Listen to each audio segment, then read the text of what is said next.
I am honored to introduce our next speaker, Monsieur Claude Danthonais, Director of the Musée de la Chasse et de la Nature, or the Museum of Nature and the Hunt in Paris.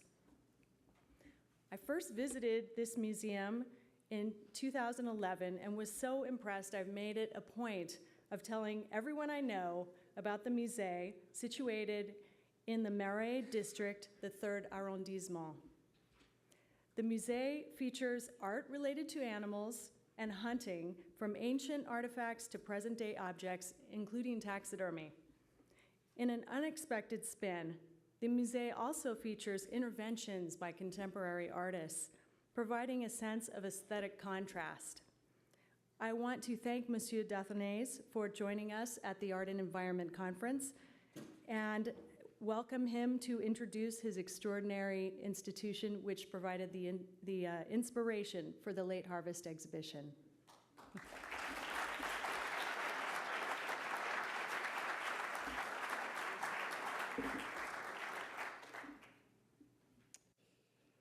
Before its renovation in 2005, the Museum of Nature and the Hunt was a rather confidential place. The visitors who came mainly to see the 18th century paintings collection were a bit surprised by the presence of the trophies that they found to be a kind of non-attractive part of the collection. For most of them, probably, these trophies were rather like disgusting dead animals. Then, through a short tour of the collections, no more than 20 minutes, I hope, I'll try to show how we managed to make the museum a destination for more than just hunters. In the midst of high tensions between hunters and animal rights activists in France, the museum seeks to bring the two sides together. It strives to provide a clear and unbiased portrait of the challenges hunting represents, the difficulties in understanding and managing its place within the larger ecosystem. Where a dogmatic speech for or against the hunting would be unacceptable for the supporters of the opposite opinion, the humor, a poetic or artistic approach allow to open the spirits and prepare to a serene dialogue. Visitors to the Museum of Nature and the Hunt, having just bought a ticket, find themselves face to face with this rough wooden plank with an arrow pointing the way, a sign you would be more likely to find at a crossroads in the woods than on the grand staircase of the 18th century mansion. Paradoxically, this sign is not so much intended to inform visitors as to disconcert them by encouraging them to wander off the expected or conventional path of the museum. Visiting this strange territory is like starting off on a treasure hunt. Two hunters and ardent defenders of wildlife, François Sommer and his wife, are the patrons behind this unusual museum. Throughout their lives, they collected antiquarian books, hunting weapons, wildlife-themed paintings, and object art. The couple decided to create a foundation dedicated to the understanding and protection of the environment, as well as to the promotion of hunting practices that respect natural systems. This foundation gave rise to the museum that would house their collections. By encouraging the close observation of wildlife and by inspiring artists, the Sommer wanted the museum to stand as a testament to what hunting had brought to multiple civilizations. In an old mansion, in the heart of historic Paris, they found a space adequate to house their collections. Since its inaugurations in 1967, they dreamed of a larger space where they could further develop the themes presented by the museum. The Foundation's board made it possible in 2003 with the acquisition of an adjoining building. The board wanted the renovation of the museum to respect and maintain the original spirit of the mansion while opening it to a new public. To increase the museum's appeal, the new wing was designed for educational purposes and to have a strong emotional impact. In effect, the museum was designed as a playing field, systematically combining many layers of interpretations. A tour through the new museum follows subjects naturalistic, on French wildlife, artistic, on European wildlife paintings, and technical, hunting weapons. These themes are integrated into a greater story, the story of the evolving relationship between man and animal in Western society. This anthropological theme unifies one's visit and gives it a chronological progression from prehistory through modern times. From room to room, this story is illustrated by symbolic animals, wild boar, stag, wolf, unicorn, and so on. The contrast between their representations in different areas brings to light their changing status. It is, if you will, a summary of the history of humankind's opinions about animals. Given this intellectual foundation, the goal is to challenge visitors to take them out of their comfort zone. Visiting the museum is like discovering a dark forest, a territory that doesn't belong to man, a place where wildlife hides around every corner. As observers, visitors sense that they are being watched by animals, what they never see, but would have left traces of their presence. The typical hunting experience is reversed to increase the museum's appeal and provide the emotional impact one feels when one is alert for danger, tense, and aware of the hidden presence of the animal. So the design of the Museum of Hunting and Nature seeks to undermine the inherent institutional nature of museums. Unlike most recent museum designs, defined by the style of the museum architect, this design is heterogeneous. It evokes the gentle chaos of family home, where each generation has left its mark. For example, here is La Salle du Sanglier, the wild boar room, where you can see on the same wall an antique bas-relief of the 3rd century, Roman bas-relief, and just beside a contemporary sculpture by Miguel Barcelo representing a wild boar head. On the next room, devoted to the deer and the wolf, you see all tapestries, painting by Derain, are mixed with the stuffed animal. Sometimes in the design we try to evocate a collector's house of the 18th century, what we call a cabinet d'amateur, where a profusion of paintings extends from floor to ceiling. Same thing in the antechamber. For the weapon rooms, we wanted to evocate the general setting that you can find in a sacristy, in a church or a cathedral, with the glazed cupboards and the paintings hung in this way. The trophy rooms, with its strict displays of taxidermy specimens, tries to evocate a natural history museum, especially in the setting of the displays, yes. And on and on. Among the various exhibition elements is an explicit reference to the tradition of hunting museums, which often evoke exhibits that juxtapose naturalia and artificialia. We are, of course, in the world of wonder cabinets. For example, in some synergetic collections, what we call dahu, jackalope, and other chimera frequently creep in among the genuine animal trophies to support all legends or trip up the credulous hunters. This jackalope, for example, is kept not in a museum of the hunt and nature, but in Natural History Museum of Chaux-de-Fonds in Switzerland. But it was a source of inspiration for what we try to do. To strengthen this aspect, the collection was increased with loans from other museums. For example, we obtained from the Museum of History of Natural History in Paris this cock with horn, which is a real specimen. orders were also placed with artists to develop this aspect of Wonder Cabinet. For example, we asked Jean-Michel Otoniel to do the setting for this rhinoceros horn, and he did the other different aspects.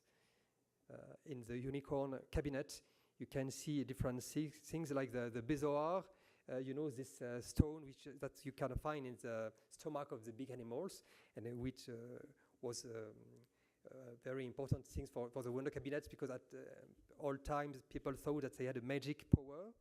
And you see how Jean-Michel Otoniel did a special setting for this object.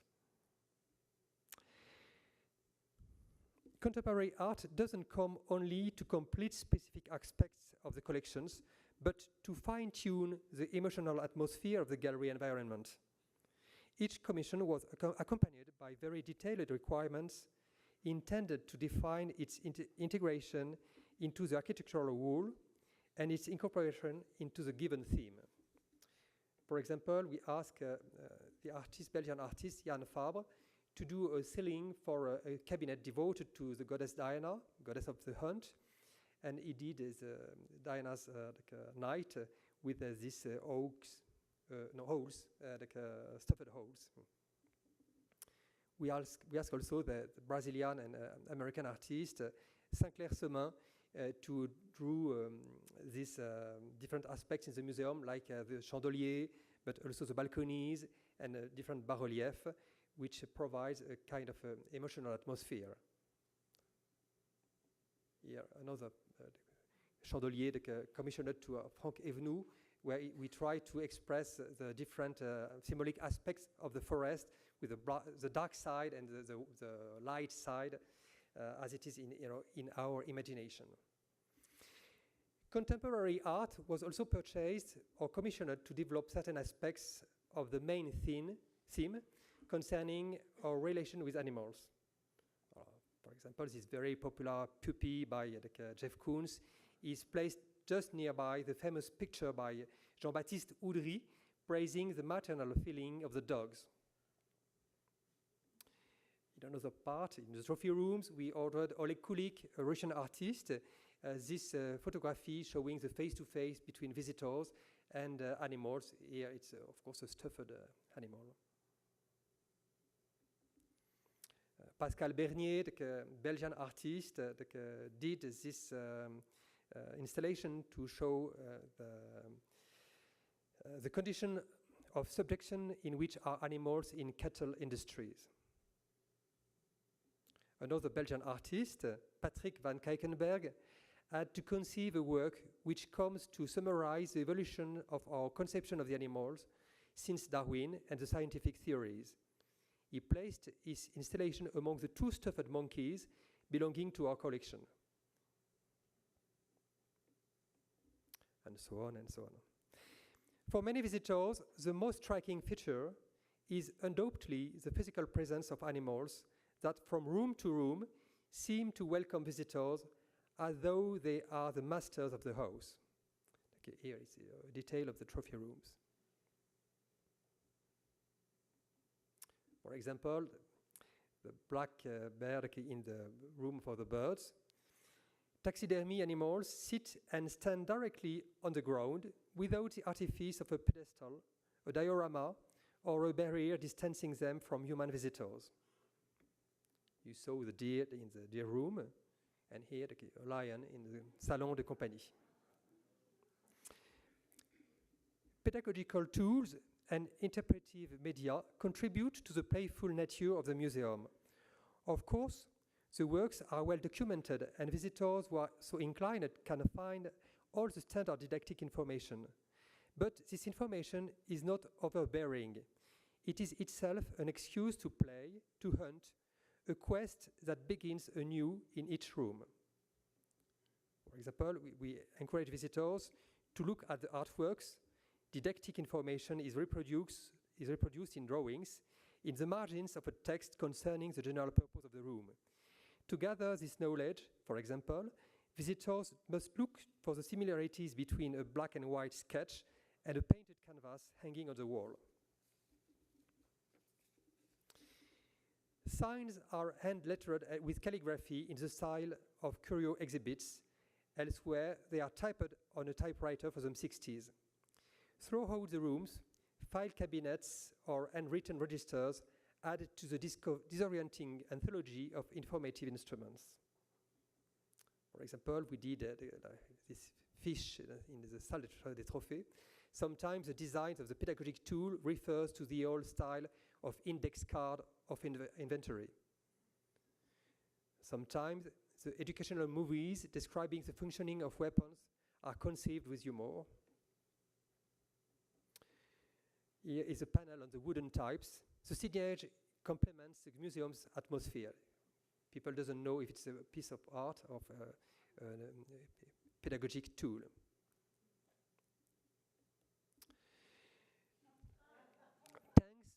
Documenting the animal species endangered and protected by the Convention of Washington, here in a display. These variations in the signage are probably the most notable aspect of the visitor's metaphorical treasure hunt. If they accept the challenge, they can follow and interpret the various clues scattered throughout the museum, starting with the metaphorical game of animal tracking. In a museum dedicated to representing nature, animal tracking allows visitors to develop their own views, part of the naturalistic plan that is carried out throughout the entirety of the museum visit. The taxidermy mammals and birds that inhabit the museum's galleries are accompanied by factual information on their morphology, their territory, and their behavior. This pedagogical approach is best embodied in a series of cabinet displays that allow visitors to explore various animal signs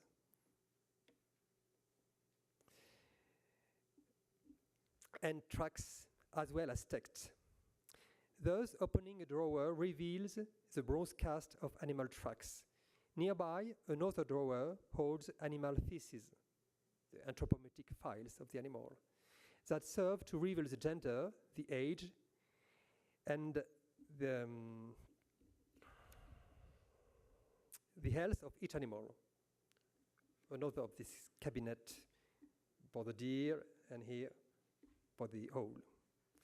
The museum also operates metaphorically as a hunting blind, in this case allowing visitors to observe a wild animal in a psychological landscape, an imaginary belvedere.